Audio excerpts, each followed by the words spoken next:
Okay, I think we might as well get started. We're at 11 o'clock. Thank you for everyone who's joining us today.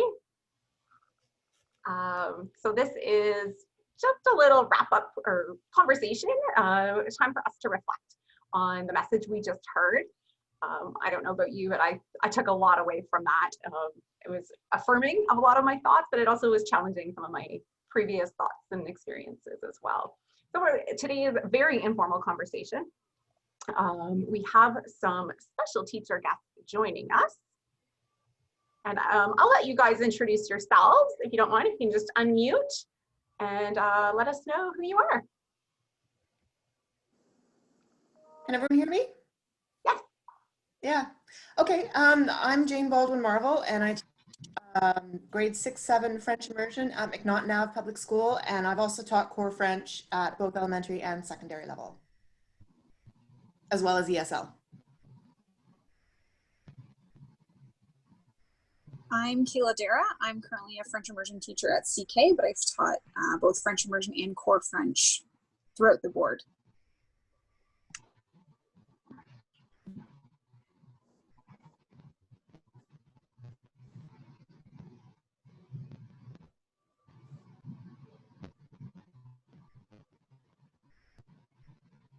Did we lose Corey? I don't see her. We must have lost her somehow. Kelly, you want to go next? Hi, I'm Kelly McLaughlin. I've taught core French and French immersion, and I teach at Circumload Language, and I'm also at LKDSB. Hi everybody, I'm Sammy Morlog. I'm a core French teacher at London Road Public School in Sarnia, but I've also taught French immersion as I've learned to become a French teacher. So I'm still kind of new, but it's been a really good adventure.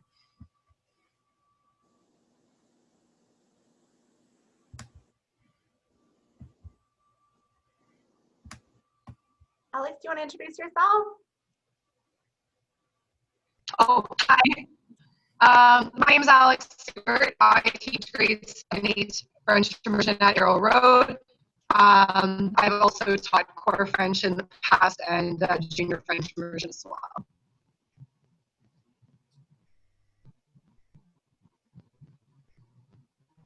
I'm not sure if we want to let Corey, now that I see Corey back, take a moment to introduce herself. Corey, we were missing you. You want to go ahead? Can you hear me? Yes. I just got kicked out. I had no internet for a couple minutes. I'm Corey. I teach at Merlin Area Public School, and I teach core French 1 to 8, and then sometimes I'm fortunate to get some SKs in there to start planting seeds, so I love that. Yeah, I'm in Merlin. It's great. Hello, bonjour, miigwech. My name is Sheila Ward, and I'll be teaching at Sir John Moore this year, back to where I started my career in French 20 years ago. And so I'll be teaching 6-7 split and a 7-8 and the French side only. I'm happy to be here. Thank you, everybody. So I guess I want to just start off by asking, and again, sorry, this is the panelists obviously jump in, but anyone is able to as well. You can, Teresa, our staff, go over the options with me. They can go through the Q&A or they can raise their hand, correct? Yeah. So if you raise your hand, we can actually give you the ability to unmute your mic so that you can actually physically join in the conversation. We would love that. The chat box remains open as well, and we will try our best to monitor those different avenues for conversation. So I guess what I'm wondering with everyone is what resonated with you from today's keynote? Can I just say something before we talk about what Katie said today? Yeah. Okay. Well, I really appreciate it. I don't know who was responsible for getting her to join us, but that was phenomenal. She's a great speaker, isn't she? Yeah, that was just perfect. And I really appreciate the opportunity to go back through this and read it again, because it's been so long since I looked at it, and I don't have, I'm ashamed to say, I don't have a background in spec ed, although I've worked with different abilities all my life, all my teaching life. But one huge aha that came to me that I didn't appreciate the first time through here was the different types of diversity in our learners and examples of what it feels like to be that learner. So in other words, if you don't have dyslexia, it is so helpful to know what it feels like to be dyslexic. So if you get the opportunity to go through, to find the book and go through the different scenarios that she sets up actual, what's the word I'm looking for? Simulations. She sets up actual simulations where you get to experience what it feels like to have dysgraphia, dyslexia, ADHD, and you get to try these out for yourself. So you can really, really get inside the heads of your students that have these challenges. And that was huge for me. So I went into today's conversation with Katie with a whole new appreciation for just the back on into this. Always something new to reread something, isn't there? I felt the same thing. Stephanie posted in the chat that no more sandwiching, more wait time instead. I would agree. Like that was a big aha moment for me because that was something, at least the time that I received my FSL AQs, that was a practice that was highly encouraged. So, and it does make sense that if they need that, if they have a slower processing time, they just need time to process it, right? They don't necessarily need the English, they just need time. So that was a really big takeaway for me too, Steph. I'm right there with you, Angela. Like one of the first things I read, like the biggest aha was the sandwiching thing. I was like, oh my goodness, because even in Teachers College and coming into the French, like core French program, all they do is emphasize sandwiching. So French, English, French. Meanwhile, you're right, it is the processing time. So you let the kids think, or like, I actually experimented a little bit last year in one of my classes and did less English. So I did partial French immersion almost, but with more gestures with my hands. And then I gave them time to think and process it over and talk about it with the student. And then they're actually coming back to me understanding what I was saying. So it's true. Like I did that mini experiment and you really don't need a ton of sandwiching if you're giving the kids the time to process it and think about it and work together to strategize what you're actually talking about. I would like to add that one of the things that you notice students will do when you're sandwiching is that, you know, they're very smart, they're sharp, they will wait for the English. Mm-hmm. So if you're using sandwiching thinking, I am trying to do best practice, I'm speaking French, I'm now translating, I'm coming back to French, and so I'm really helping them consolidate it, the absolute opposite is happening when you observe students, is that they're just waiting for their maternal language for them to understand more easily. We've conditioned them to wait for it. It's coming. Especially in the older kids, they will wait. But what's really funny is when you start sandwiching at the beginning of the year, and then as they recognize phrases you say all the time, you start taking away the English. And then so later on in the year, when you stop sandwiching that certain phrase, they do figure out what you're saying, but they're not actually waiting for the English language. And it's just not possible for our ELLs for us to sandwich their home language with English instruction or French instruction, right? And they're still learning the language. Yeah. And I was going to say too, it affects the, I know for myself, like I think in French when I'm speaking in French. So there's not a benefit to being able to translate as well, but there is a certain social cultural aspect that we're missing by emphasizing that. I think Everett in that makes a good point that it's not that there's never a time or a place for sandwiching, but just to use it judiciously, making sure we give that wait time before we resort to the first language. And using all those other supports, like Sammy mentioned, gestures and visuals and all the other pieces that help support their comprehension of you in French or in English, them understanding those concepts as opposed to just relying on the translation only. And even if you're repeating the same French phrase over and over again, like say it maybe 3 times, different speeds, different actions, different reactions to express it, you don't necessarily have to give the English. It's just giving them the time to think and process it while you're showing it in different ways to help them understand. So give them a visual, then give them a gesture, and slow down your speech a little bit and emphasize certain words, right? I don't know if any other FI teachers are finding the same, but I find by the time they get to me in 6-7, they've developed the habit of, rather than stop the flow of thought that they're expressing. They'll just throw in an English word here when they just can't retrieve the French word. And I found I was taking a lot of time last year going back after the person had spoken, or after a few people had spoken. I try not to single people out, but you know, I'd say, is there another way you could say this using the, you know, I use the classic example of puppy. If you forget the word chiot, then is there another way that you could describe what you're talking about? And you know, inevitably someone will say, oh, un petit chien or something like that. And exactly. So if you say that, I'll understand what you mean and I'll give you the French word. But in the meantime, we have not had to resort to English. I would So- say right Yeah. there. Oh, sorry. Go ahead, Sheila. Just really quickly, right there, what you're describing called circumlocutive Circumlocution. language, Yeah. right? To go around something, and that in of itself, just as a mini lesson that's repeated in second language learning, is exactly what you're saying, Jane. Is outlining it, making it explicit as a process, showing your students how to do it, showing them why and how it's useful, and letting them know that you really want to entertain them doing it to be able to continue using that that second language they're learning. And I think modeling that strategy is so important too, because as a native English speaker myself, occasionally we'll be talking about something and I'll think, how do you say that word? And I don't know. But rather than say it in English, I'm going to describe what I'm talking about, and at least they'll understand what I mean, and we haven't had to resort to English. So We're just middle age and you forget it, and we are starting Yeah. Googling things in general. darn that middle age. Yeah. I think, see, there you've done it again.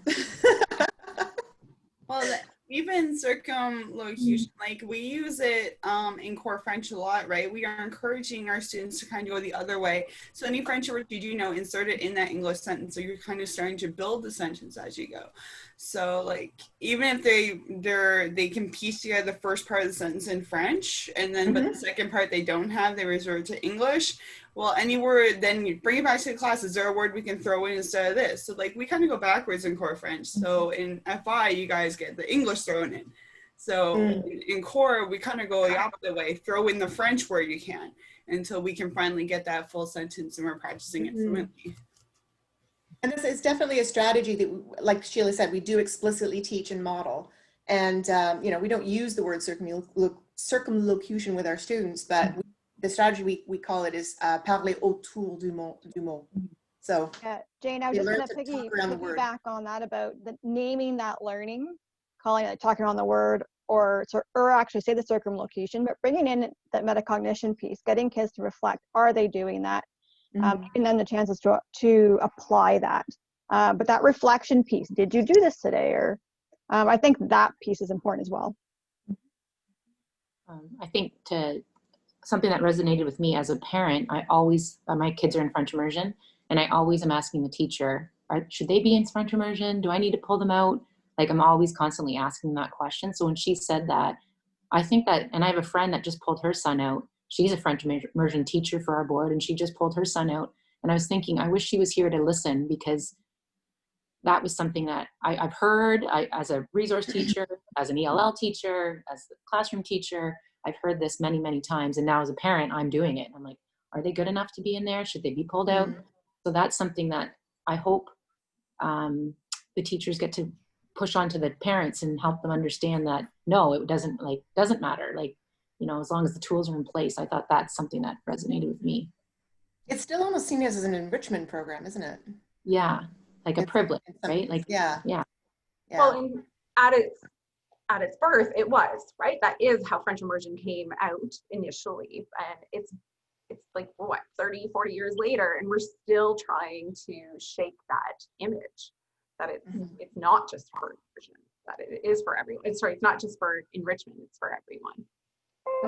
Being in a French immersion school too, I've heard teachers saying that they should be out as well. So it's something that we need, I think, to educate us all, which I think having her on board all year will help, right? Just to get the message across and see what we need to do.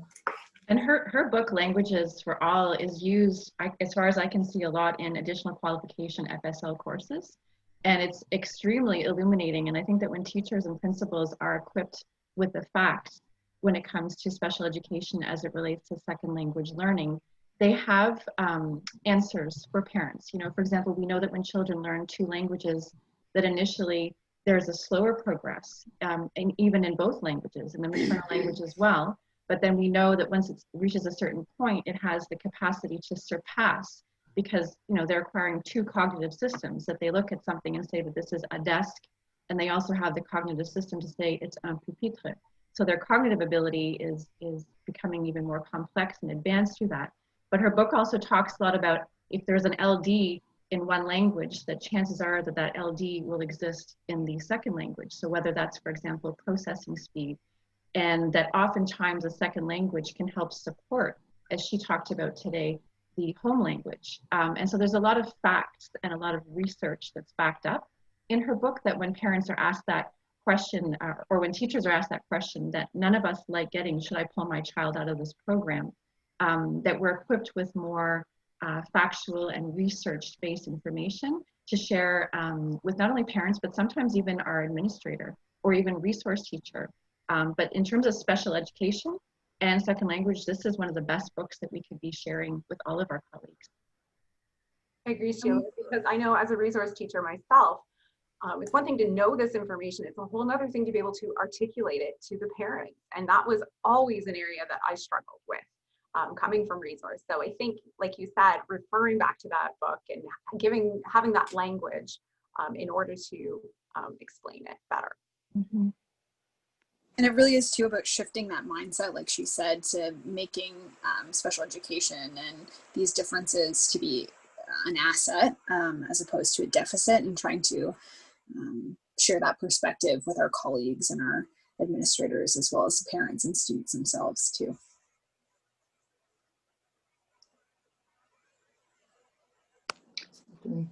It's just looking in the chat.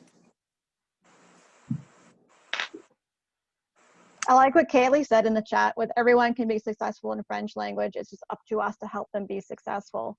That's kind of one of the things I keep in my mind in my lessons. What can I do to make these kids feel successful? And if that didn't work for this group, then I need to rethink how I approach that and create something that they will feel success, because that's the base of them building their confidence and taking risks. And that success looks different for each person, right? That learning a language is on a continuum, and that we're all going to learn it at different speeds and different levels of proficiency depending on the environment we're in. So keeping that in mind with our students as well. Well, like Corey said about risk taking, right? It's about like that inclusive classroom, setting up that inclusive environment so the kids can take risks and not feel judged for it. That's like, I feel like, especially in the older kids, they have a hard time speaking in front of their peers because they're afraid they're going to be judged, right? So if we make that inclusive classroom at the beginning of the year, say, we are not judging you. Make sure your peers are all trying. All you have to do is try. You don't have to feel like you're going to crash and burn every time. Failure eventually will lead to success. You learn from any mistake you make. That's kind of how we roll. So take the risk and grow from it rather than letting it hold you back. Yeah, it happens in the English classroom too, right? When the kid feels they're not adequate to read, or doesn't, like, I was one of those kids. I didn't want to read in front of the class. So I get that, but you're right. It only pushes you forward. The uncomfortable makes you grow, right? Mm. Sorry, it's hard to follow the chat.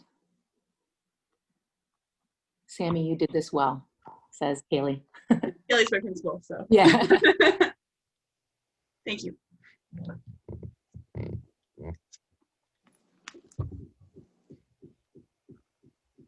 I like the fact that she calls French and English opaque languages. Mm-hmm. I found that really resonated with me, because we all know the challenges and the pitfalls. And as she even said, you know, even French, they're kind enough to give us accents, so we know how to pronounce certain things. I really loved the way she talked about having a large toolbox, and especially for teachers who are core French teachers, that I've just done 2 recently. You can see why primary is so much more ripe for second language learning, is because they really love those modalities of let's learn French with music, let's learn French with dance, with drama, let's cook together.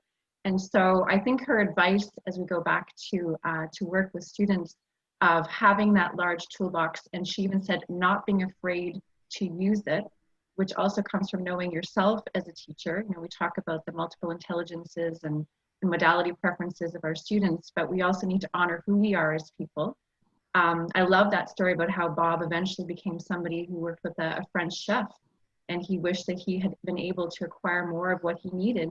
You never know where your students are going to go. Don't assume anything. And don't assume too that who you are and what you offer is not somehow relevant in your teaching. I just had a really amazing message from a Sir John Moore student from 2006 who has now just been hired by Simcoe District as a French teacher. And she talked about the experiences that she remembered. And that was, you know, things like making tourtière together at Christmas, and, you know, going apple picking, and the different things that we did together in class. And you realize that kids truly learn emotionally through their experiences and their feelings about second language. So use that large toolbox, whatever yours may be.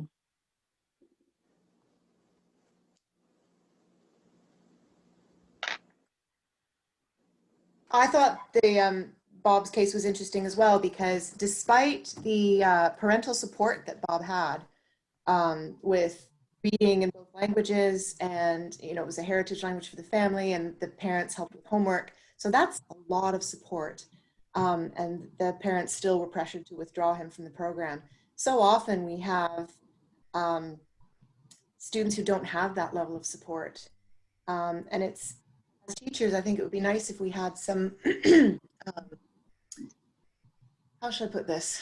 A way of expressing to parents the importance of, okay, not everyone speaks French, but if you can read to them in English, that will still help them in learning French. If you just, you know, read with them, if you interact with them in their own language, in your language that you speak at home, that's inevitably going to help them with French. And if we could just get parents to think along those lines, that would be so helpful.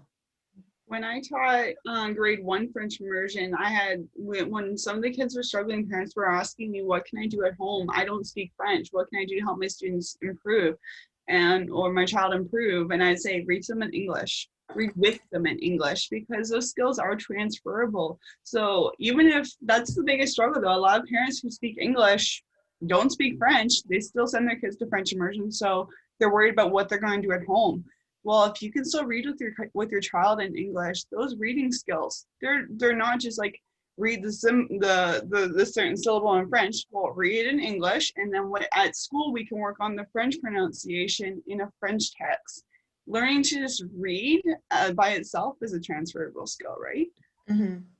Steph and I say the same for ELL. Have them read in their home language, and then it will transfer over into English, right?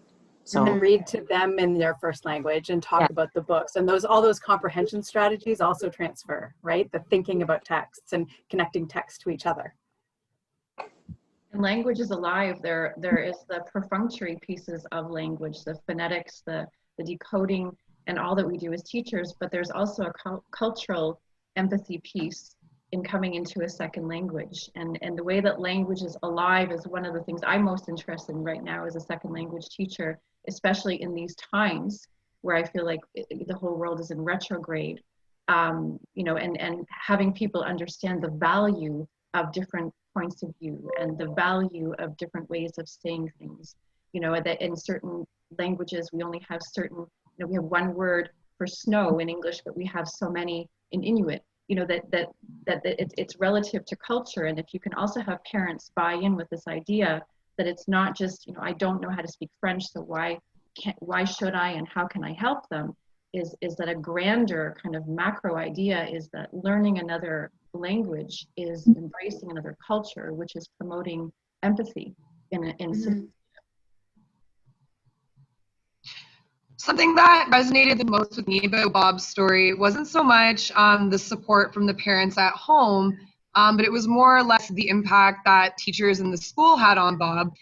Because even though Bob was in a wonderful situation where he was able to receive a lot of at home through private tutoring, he still ended up giving up on FI because his teachers didn't believe in him.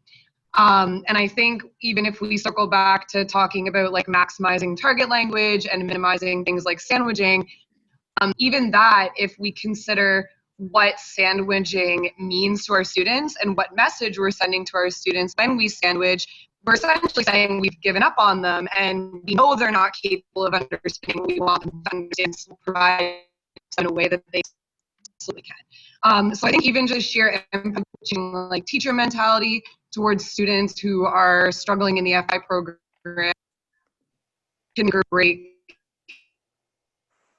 for the programs the grade 12.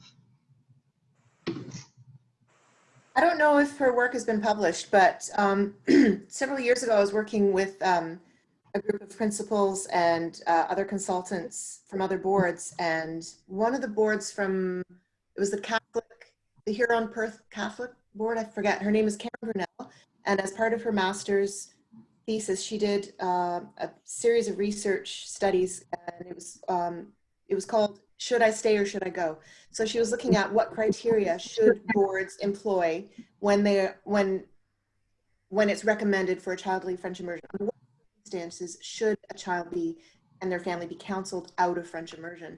And what it came down to was not related to any kind of learning challenge or learning disability. It was down to the psychological health of the child. And if the psychological health of the child was being harmed by staying in the program, then it was time to look at leaving. And she had done extensive research, starting with Genesee and onwards, about the overall advantages of second language instruction, despite challenges. So I thought that was interesting, that is the one criterion, sorry, when you're looking to counsel children out of French immersion. And that's something that we as educators have so much influence over, right? Yeah. Psychological part, like we are able to create that welcoming, warm learning environment, and what a big impact it plays on a student. Like every time I hear things like what Bob said, well, my teachers don't want me there. They don't think I belong here. And my heart hurts when I hear that. Yeah. I don't think that teacher created a very inclusive classroom. I'm guessing not, yeah. And that's half the battle, right? If you don't have that trust with our students and their relationships, the academic part is a lot harder to come by. Yeah. Well, I think too, because we've had this preconceived notion that this is an elite program, especially in the FI system, or as she said, that it's not valued to the same extent as other things. That does create some dissonance in terms of year-to-year support or year-to-year practices, or that idea of counseling kids out rather than trying to create that more inclusive and safe space for them.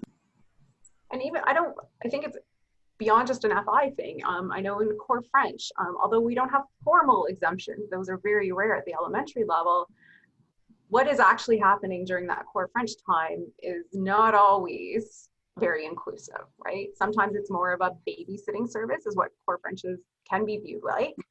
Students are often pulled out of core French to work on something else. Like there's a lot of other things happening even in our core French that is not sending the message that every student is capable of learning this language. Yeah, and those exemptions happen more in the secondary level.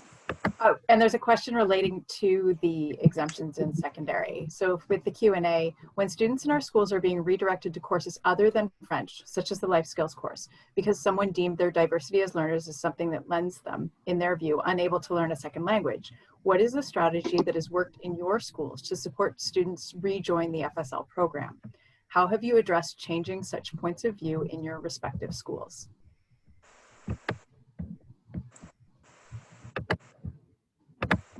For some of our ELLs, they sometimes opt to take the life skills course for grade 9 and then we'll take French later, like coming back to it depending on when they've arrived, but that's just their decision and how they feel comfortable going into grade 9 at high school. I know that in the past it's been encouraged that our brand new ELLs not take grade 9 French, but we have documentation and resources now that have helped us be better. And it's not automatic that the French gets exempt. So sometimes it's not, it's a choice when you go into the IPRC, and it's not necessarily French that's automatically exempt. When they go to Alexander Mackenzie, it will be, because there's no French. Sandra, I think in answer to your question, like, I think once we've lost them, I think it's really challenging to get them back, right? So I think the work has to happen before that, and not making French the default exemption, right? That they're like, yeah, what are we going to do to make it the norm for everyone? And those are big questions, Sandra. It's a very big question. And I think often there's that disconnect too, not disconnect, but we don't always know when they come to us in secondary why they've been exempt. If it's because they don't feel safe in that program, if it's because, you know, they've had a negative experience, or if it's just because they've been labeled in a certain way. So I think that's part of the challenge in figuring out how to minimize that, is getting that information. So.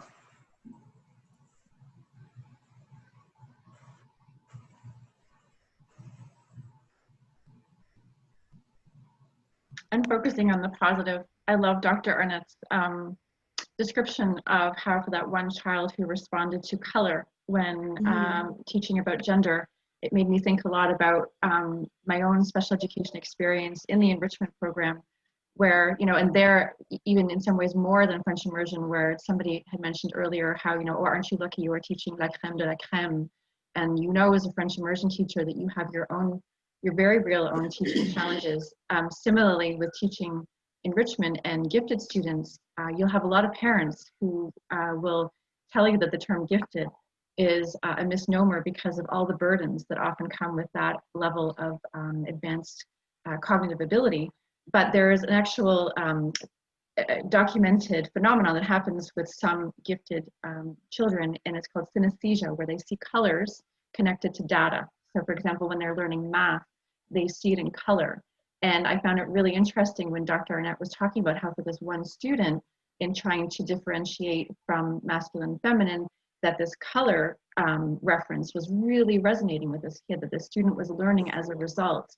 And then it got me thinking to how we, you know, such an emphasis on math in our board lately, and how, you know, second language talks, like math talks, of that kind of making your thinking explicit, you know, with students, with things that we're always trying to teach kids. And again, going back to that large toolbox, not being afraid to do what you think might work, and not being afraid to, when your students are responding to it, to go with it. And just a really quick anecdote, I remember in a grade 2-3 FI class I had, trying to teach them a math concept, and in French, and you know, and I would pretend to be a student. I was Sophie, and I would get down on my knees at my chart paper, and I would put on this silly voice.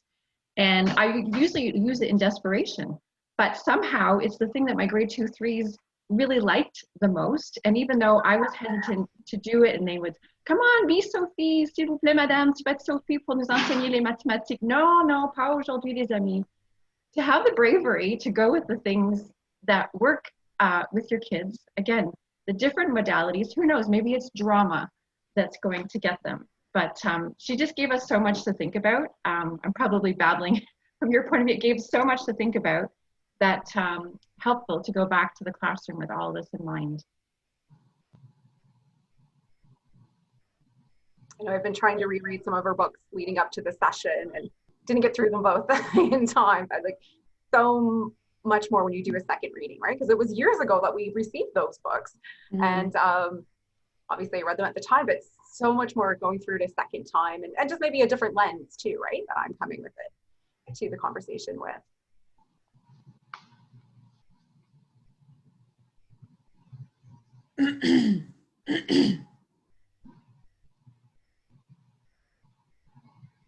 Another point that resonated with me was sort of that profile of what a good language learner is. And I know historically we have created like lists of what some good qualities are of a student that will be successful at learning another language.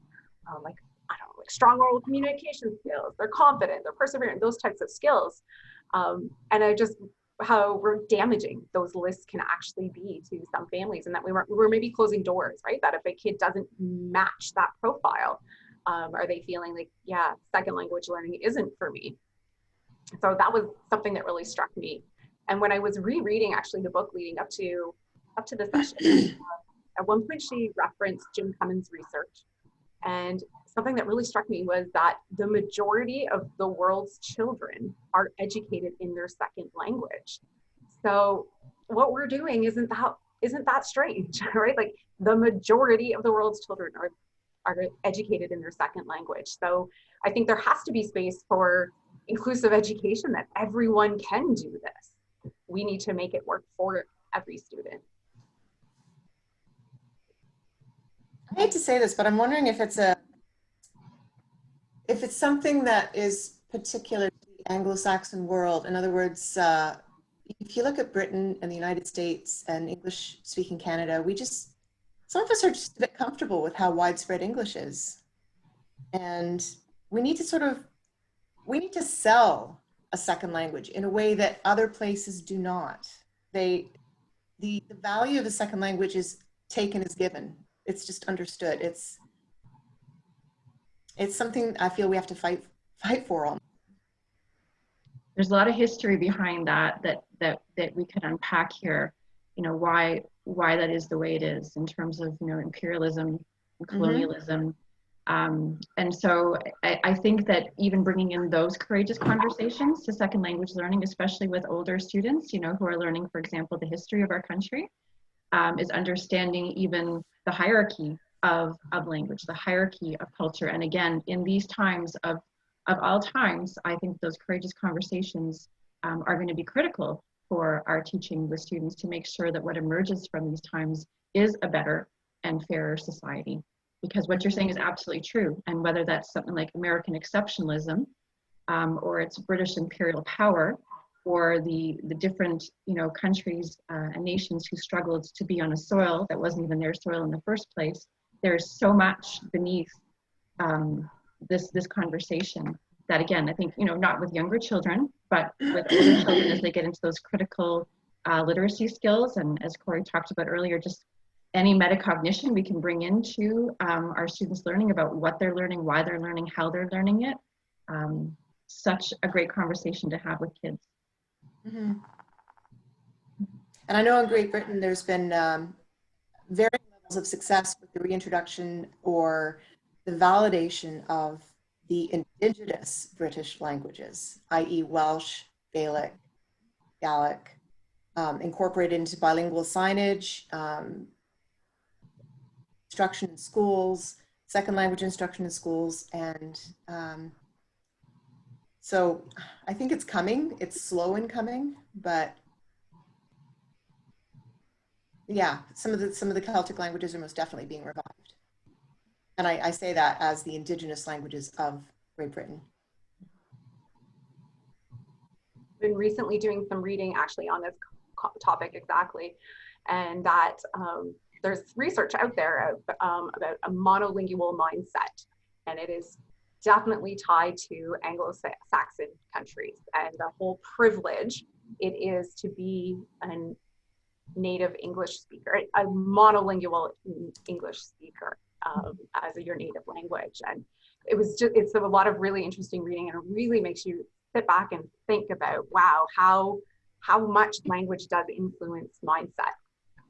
That and I think as second language educators, I mean, part of our curriculum is intercultural awareness, right? So knowledge of my own culture, knowledge of Francophone cultures, but other cultures as well. I think we play a big role, where we can play a big role in breaking down some of those stereotypes and building knowledge beyond our own little scope.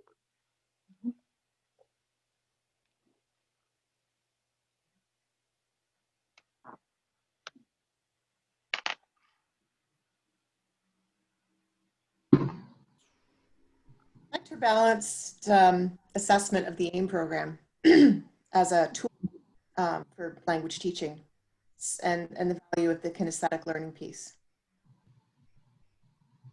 You know, it's not a program in and of itself. It's something you can use to help students who would find that particular tool of value. Right, that multimodality kept coming up. That it's one more gesture is another strong one. I know myself, and when I'm in a Spanish-speaking country, I'm very much reliant on those gestures because the language strength is not quite where I need it to be to catch it all. Angela, just building on that, it's the gestures and the visuals. Like when she said or told that narrative about the student learning everything orally, but then was tested in writing, that was so unfair of that teacher. And that really resonated with me about making that connection with the oral and the visual. I know going into this year, I'm going to do a lot more pictures, and like I use a lot of gestures. I make them up my own. They're not necessarily aim gestures. I just kind of make that visual connection to doing more with pictures as well. I think pictures are an awesome tool for language learning, right? So we look at the visual, but like you said, Corey, add the gestures while you're using the pictures, right? So like I like doing image du jour, like at least once a week with a couple of my classes, throw a random picture of a scene up there and we talk about it. I'd say qu'est-ce que tu vois, and they would say je vois or il y a, and then they would finish the sentence. They didn't know the word in French, they said in English, I'd help them find the French word, then they would repeat it. But then after they would tell me enough things that they saw or noticed, I would be like, combien de personnes sont sur la page? And then I would like point to different places on the picture. I do like little gestures with my hands. So it's like piecing it together. It really helps with the comprehension, right? So, and that's in any language. So even ELL learners, if they're in the French room setting, they're still going to kind of resonate with the gestures as well as where you're pointing and how you use your expression and all that fun stuff. Yeah, and real pictures, right? Using real, like realia is really important. And we talked about that in one of our office hours. Because cartoons can often not show what it is that they don't see, what you see in the cartoon. Yeah. So having those real pictures is really important. I just want to bring up something that Sandra said in the chat. What she really liked about Katie Arnett was her candid approach and courage in addressing the tough conversations, those that make educators uncomfortable. I couldn't agree more. Like, we have to have these difficult conversations in order to move forward. And you know, we've been talking so much about it in our anti-racism conversations. And I personally feel we as second language educators have a big role to play in that work. I think there's a lot of parallels that we can make. Well, and she also mentioned that, you know, as second language teachers, we are knowingly or unknowingly mixing language and content together, and having that intercultural awareness as well lends really, really well to having an anti-racist approach to learning. And also gives us that opportunity pretty seamlessly.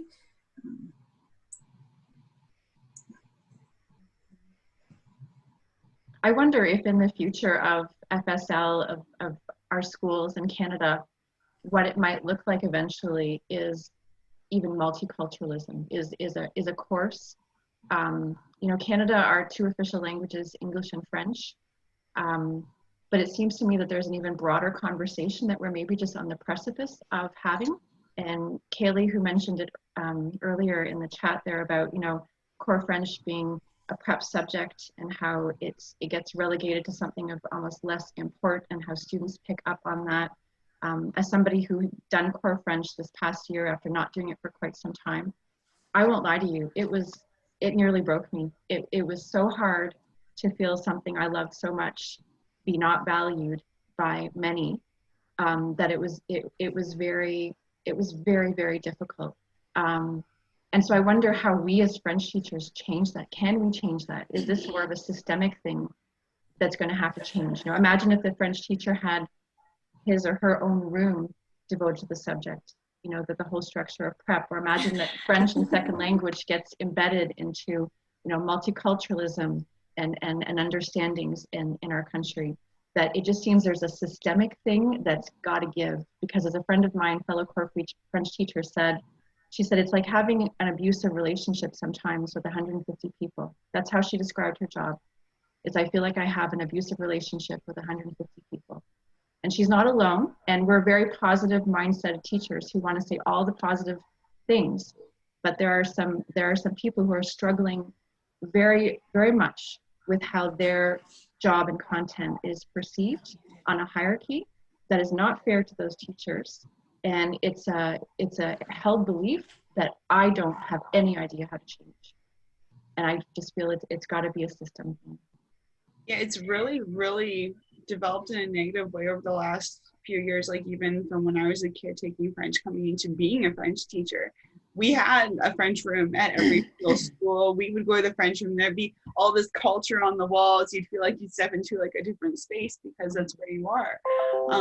So then when we were moved to the cart, it kind of changed because our culture space is now on the cart, right? So we take it in, here's my culture space, guys. But then it's up to us to try and create the mood in a vastly English classroom because it's all stuff posted in English, so it's hard to immerse the kids on where they need to be. But it's also tough, like on the French, like on the core French teacher, when the parents don't really encourage your subject. I did experience a couple of parents when I first started out. They're like, "Oh, friend, don't worry about it. You don't have to practice. You don't need to do that homework. It's not important." And it almost seemed like when we went to COVID mode that we got put on the back burner as well. When they said, "Your focus is going to be math and language. Don't worry about the other stuff," right? So we did get put on the back burner. So now it almost feels like it's our job to really push. French is fun. Let's learn it. This is what can come from it. So I almost feel like it's all coming back to the French teacher, where you're right, Sheila, when it's really systemic. So it's really come down to now it's us, but there's a higher picture here that could be helping us. I wonder if, like, just from the perspective that Katie had this morning, and maybe bringing in the resource teacher as a connection with the texts that we have in our buildings, and connecting with them about how we can build more inclusion, because those resource teachers are connected with every other teacher in the school, right? So giving them maybe a little bit more information and a little bit more support around how language acquisition happens and how important inclusion is in language acquisition, maybe help change those mindsets in those buildings. I think that if principals and resource teachers, like you said, or the English counterpart to a French immersion, if they were present in these conversations and they knew that French was for everyone, and if we could get principals changing their mindset and resource teachers, I think that would help change perceptions in our schools. Because sometimes I've found in the past that resource teachers will say, "Oh, we can't even help your kids until grade 5, until they've started English formally for 2 years." Which I found super interesting in Katie's presentation, that she said it doesn't matter what language comes from, just that we need to be helping our students. So I hope that when she gives more presentations that we can get more of our other English teachers present too, interested too, might help. Yeah. Oh, go ahead, Alex. Oh, I was just gonna, yeah, it was a little hard to hear. I didn't miss a little bit, but definitely, I was just thinking and reflecting on, as a student at school, I went to Cathcart. We had the best French teachers, 2 of them, Mademoiselle Westman and Madame West, and they had the whole school involved in, like, can't think of his name right now, the big white snowman. We did this whole snow carnival. We weren't even French immersion yet. And it was amazing. And we did the whole school was involved all the time. She had these, like, I loved French. It was great. And the whole school seemed to love it. So I don't know, maybe bringing it back to the whole school and doing things that like involve the French theme and getting everybody involved and excited about French again is an option. I'm just thinking, I know it's a lot of work on the core teachers and the FI teachers, but it worked for me, and it worked. I remember being so excited for French. And running a carnival for the whole school, it exposes everyone to the culture, but Yeah. it keeps the excitement up. And you know, it's worth it. So yeah, it's a lot of planning, a lot of work on the core French teacher, but it's worth it. What you see at the end of the day after that week or that day is over is excitement and happiness, and it's a lot of fun when it's all said and done, but it's kind of stressful. Yeah, it would be. Sorry. Go ahead. Sorry. I was just going to go back to also to tie in with what Kelly was saying, that bringing others into this conversation, right? And I think we have to be the catalyst of change in that area, right? Like, they're not second language teachers, right? We can't expect them to know all of this research. And I mean, a lot of us are learning as we go too. They are second language teachers. Okay. So many of our kids are in their rooms. All of them. Math teachers, music teachers. Us to play that role in helping bridge the research with the practice, right? Like helping them understand that, you know, supporting the a grade 1, a grade 2 student in English is also supporting their French language skills as well, right? And educating the parents too. There's a lot of things parents can be doing at home to support their kids in English. Well, and Stephanie mentioned in the chat about signage. And one of the things that we talk about with our students is helping them, like we use their language as well in the classroom. But that value of having that French piece in every single building, because every single child in every single one of those buildings is learning French. So we often do dual language signage in our French immersion schools, but why not everywhere else? Alex, are you trying to get in there on the conversation, it looked like? Who? Alex. I'm struggling with my internet over here, but I do definitely agree with what Steph was just saying. I mean, if you go out in public anywhere, you would see like those dual language signs. So it is interesting that we very much limit French signage to French immersion schools only. And I noticed earlier Steph had made a comment that she was wondering if our COVID signs would even be bilingual. Is that a consideration anyone has even made upon ordering those things, even like within a French immersion school? I have a buddy in a different board. She, her and her dog have had a lot of fun this last couple weeks, and she did French immersion COVID signs for her FSL classroom. She has an FSL classroom in a different board, and these signs are hilarious, but they're amazing. Just her and her dog, just with like a meter stick or whatever, and just kind of showing it, or the dog laying there beside the bottle of soap, like la main. And all that stuff, just that way she has French signage already done, but she made them at home and they look awesome.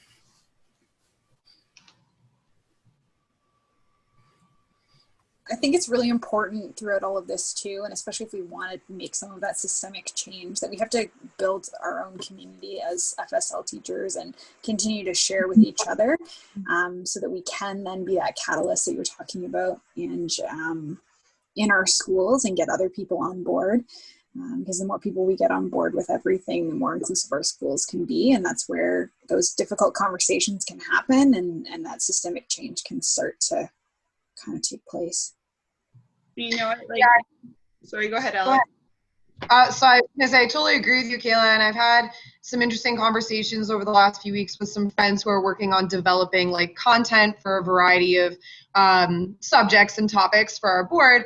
And the very first thing I asked her was, well, are you making those in French as well? And she really could not even consider that was something that like should have been thought of from the moment of its conception. Was, even if you're not bringing somebody in to include on the creation of the content, are you at least going to ask someone to come in as a translator to make sure that that resource is able to be accessed by everyone? Especially because I find a lot of these resources are so important, have such great ideas, really should be made available to our French immersion counterparts, because we want them talking about the same things, but it's an extra layer of difficulty for core and FI when we either have to create everything ourselves or go out and go on a wild goose chase to try and find something similar.